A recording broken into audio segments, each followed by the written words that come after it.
Alright, so let's make the nut. This is an unbleached bone blank, and I need to trim it to size first. First I want to know the thickness of the nut. Looks like I got a good spot here. 4.5, maybe 5. Before I cut, I want to check if we have a perfect right angle, and it really looks good. It's all the same thickness, so take caliper and scratch the line. I want to score it all 4 corners. To make the line more visible, I will just take a pencil and color it. You can see the edge. I just want to rub it in so the line gets visible. I want to sand it to this edge now. Before I can fit in the nut, I want to clean some old glue or just some wood fibers. It's not that much residue, just to clean up a flat surface.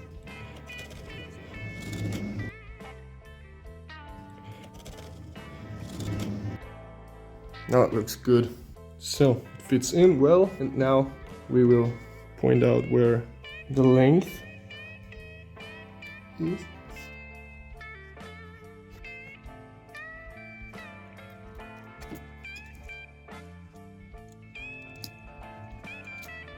And cut it.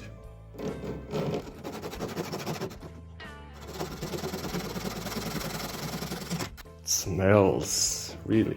Bone smells, but I like it.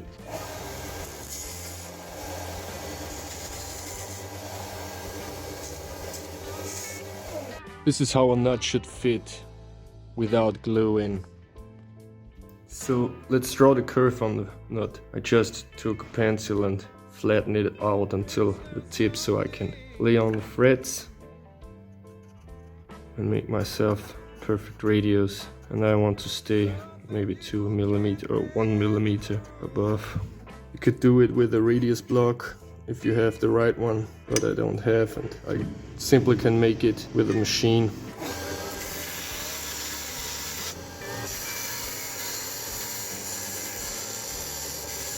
Looks good. Next thing to do is to round up this very hard edge, and I just want to make a mark. It's not that precise, it's just for a look and feel. Alright, so I rounded it up with the machine and sandpaper. Now we can glue it in. I just take the glue and put it on the fretboard, not on the neck, because I can pop it off then like that, and when I would glue it on the neck, I would rip the wood apart and make a mess. Just little dots.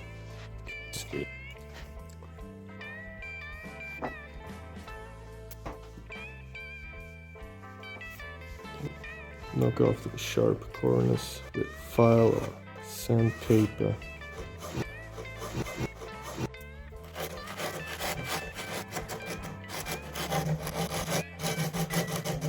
Or a file.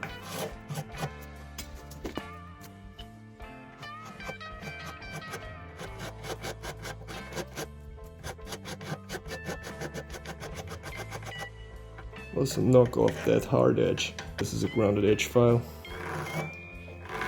I'd rather take my fret end file because this is way rounder. Just give it a shot on the front. It already looks and feels very smooth.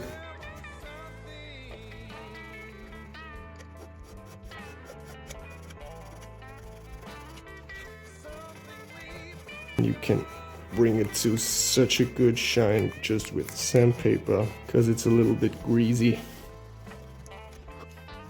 Let's stop for now and do the other side.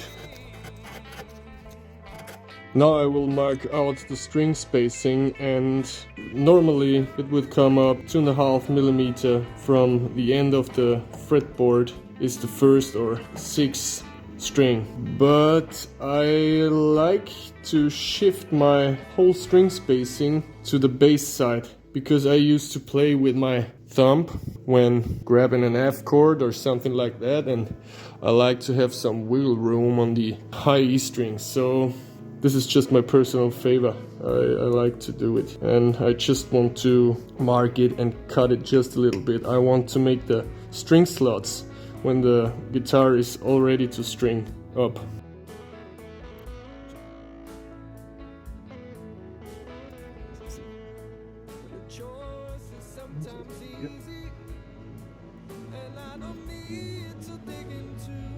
So the nut width is 43 millimeters, so I want to have a string spacing of 38 from E to E. See how accurate I was?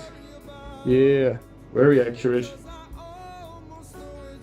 Divided through 5, and we have all string spacings. String spacing is 7.6 millimeters. So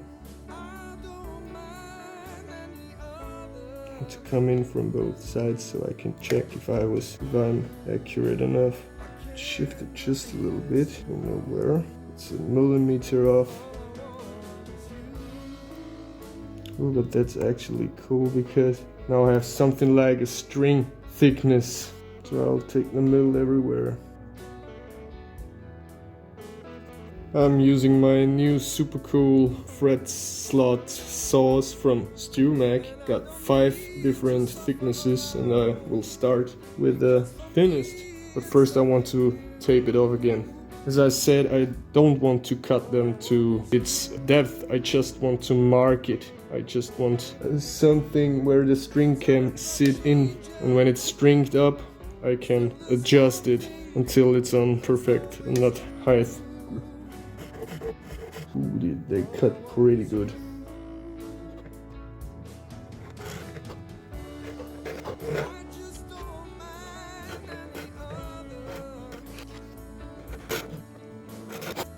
Alright, that's done so far.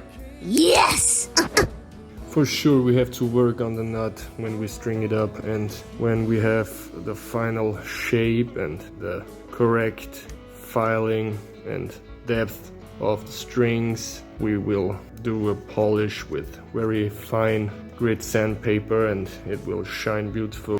The very last step now I want to do is to bring on some shellac on the side of the nut because it's just a business. It's sealed just a little bit, and look at these beautiful cracks. Oh, that's mojo. That's so lovely. So cool.